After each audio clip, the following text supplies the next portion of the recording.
Part 1. The Prison Industry. Chapter 1. Arrest. How do people get to this clandestine archipelago? Hour by hour, planes fly there, ships steer their course there, and trains thunder off to it, but all with nary a mark on them to tell of their destination. And at ticket windows or at travel bureaus for Soviet or foreign tourists, the employees would be astounded if you were to ask for a ticket to go there. They know nothing, and they've never heard of the archipelago as a whole or of any one of its innumerable islands. Those who go to the archipelago to administer it get there via the training schools of the Ministry of Internal Affairs.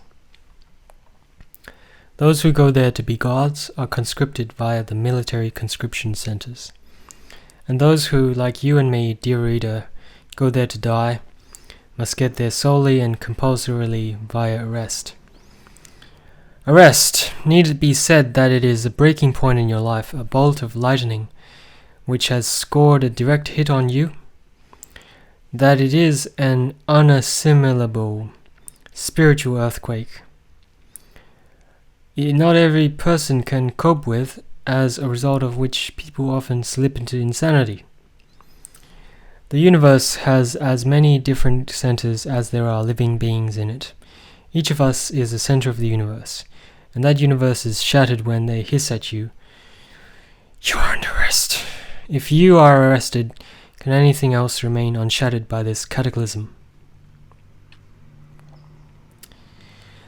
But the darkened mind is incapable of embracing these displacements in our universe. And both the most sophisticated and the veriest simpleton among us, drawing on all life's experience, can gasp out only, "Me? What for?" And this is a question which, though repeated millions and millions of times before, has yet to receive an answer. Arrest is an instantaneous, shattering thrust, expulsion, somersault from one state into another. We have been happily born, or perhaps have unhappily dragged our weary way down the long and crooked streets of our lives, past all kinds of walls and fences made of rotting wood, rammed earth, brick, concrete, iron railings. We have never given a thought to what lies behind them. We have never tried to penetrate them with our vision or our understanding. But there is where the Gulag country begins. Right next to us, 2 yards away from us.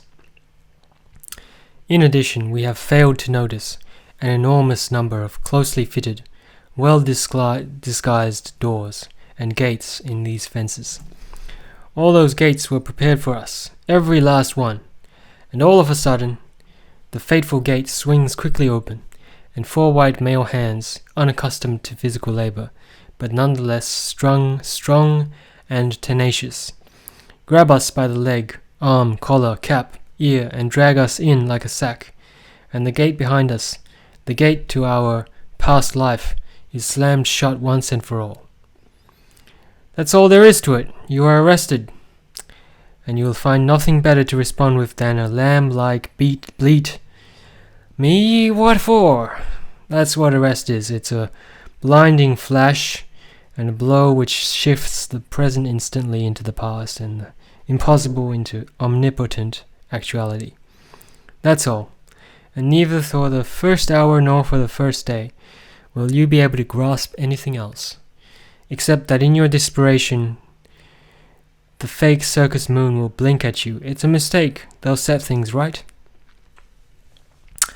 And everything which is by now comprised in the traditional, even literary image of an arrest, will pile up and take shape, not in your own disordered memory, but in what your family and your neighbors in your apartment remember.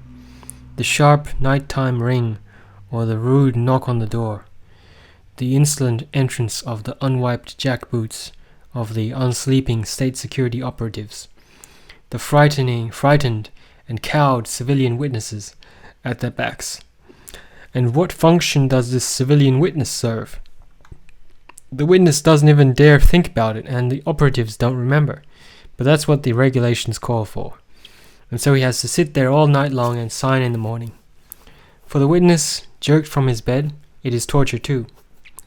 To go out night after night to help arrest his own neighbors and acquaintances. The traditional image of arrest is also trembling hands packing for the victim a change of underwear, a piece of soap, something to eat, and no one knows what is needed, what is permitted, what clothes are best to wear, and the security agents keep interrupting and hurrying you. You don't need anything, they'll feed you there. It's warm there. It's all lies. They keep hurrying you to frighten you.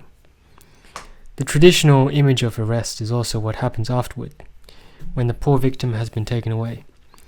It is an alien, brutal, and crushing force, totally dominating the apartment for hours on end. A breaking, ripping open, pulling from the walls, emptying things from wardrobes and desks onto the floor, shaking, dumping out, and ripping apart, piling up mountains of litter on the floor, and the crunch of things being trampled beneath jackboots, and nothing is sacred in a search. During the arrest of the locomotive engineer Inoshin, a tiny coffin stood in his room containing the body of his newly dead child. The jurists dumped the child's body out of the coffin and searched it. They shake sick people out of their sick beds, and they unwind bandages to search behind them. For those left behind after the arrest, there is the long tail end of a wrecked and devastated life, and the attempts to go and deliver food parcels. But from all the windows the answer comes in barking voices. Nobody here by that name, never heard of him. Yes, and in the worst days in Leningrad, it took 5 days of standing in crowded lines just to get to that window. And it may be only after half a year or a year that the arrested person responds at all, or else the answer is tossed out, deprived of the right to correspond. And that means once and for all, no right to correspondence, and that almost for certain means has been shot. That's how we picture arrest to ourselves. The kind of night arrest described is, in fact, a favorite, because it has important advantages.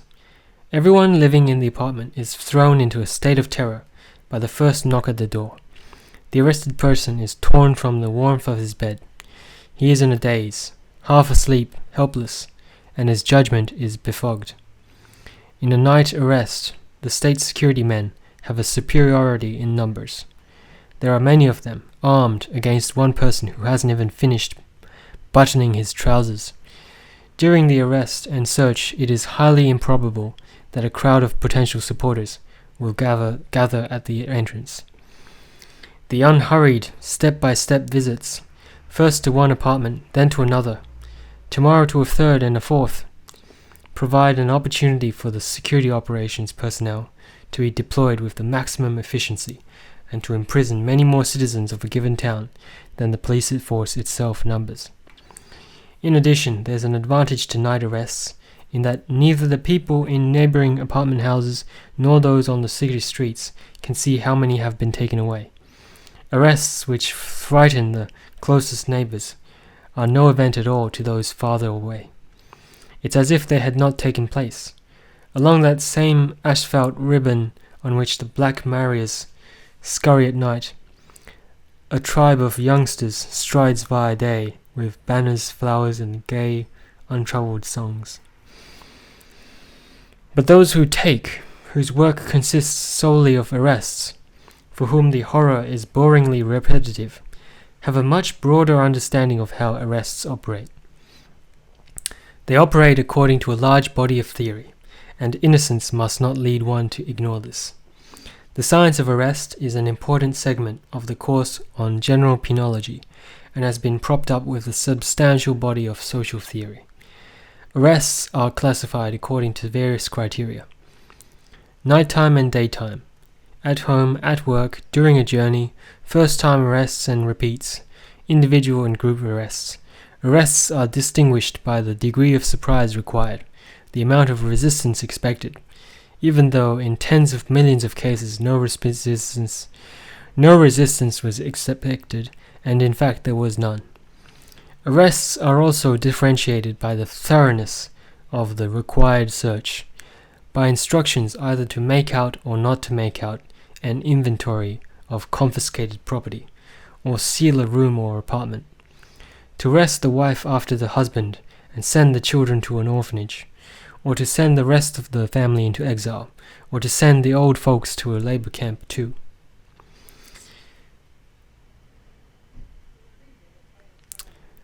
No, arrests vary widely in form. In 1926, Irma Mendel, a Hungarian,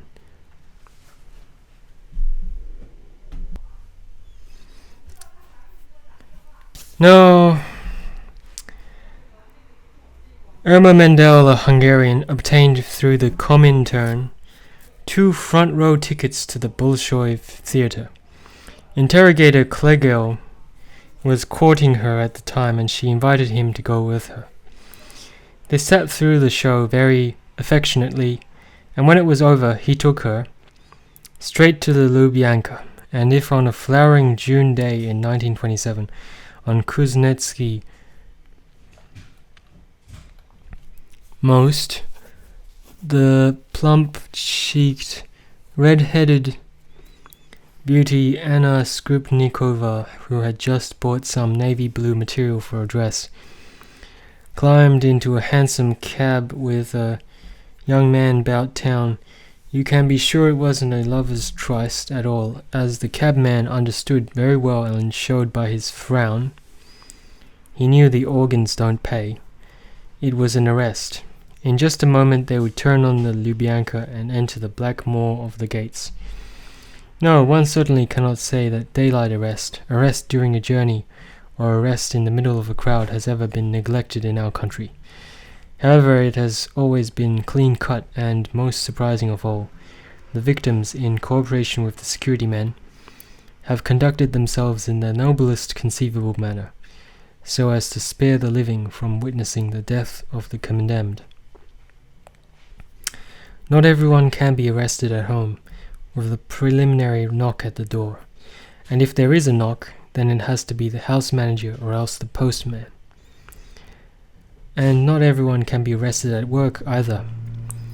If the person to be arrested is vicious, then it's better to seize him outside his ordinary milieu, away from his family and colleagues, from those who share his views, from any hiding places. It is essential that he have no chance to destroy, hide, or pass on anything to anyone. VIPs in the military or the party were sometimes first given new assignments, ensconced in a private railway car, and then arrested en route.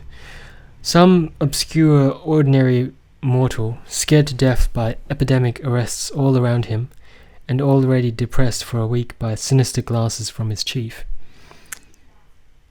is suddenly summoned to the local party committee, where he is beamingly presented with a vacation ticket to a Sochi sanatorium. The rabbit is overwhelmed, and immediately concludes that his fears were groundless. After expressing his gratitude, he hurries home, triumphant, to pack his suitcase. It is only 2 hours till train time, and he scolds his wife for being too slow. He arrives at the station with time to spare, and there in the waiting room or at the bar, he is hailed by an extraordinarily pleasant young man. "Don't you remember me, Pyotr Ivanitch?" Pyotr Ivanitch has difficulty remembering. Well, not exactly, you see, although the young man, however, is overflowing with friendly concern. "Come now, how can that be? I'll have to remind you," and he bows respectfully to Pyotr Ivanitch's wife. "You must forgive us. I'll keep him only 1 minute." The wife accedes, and trustingly the husband lets himself be led away by the arm, forever or for 10 years.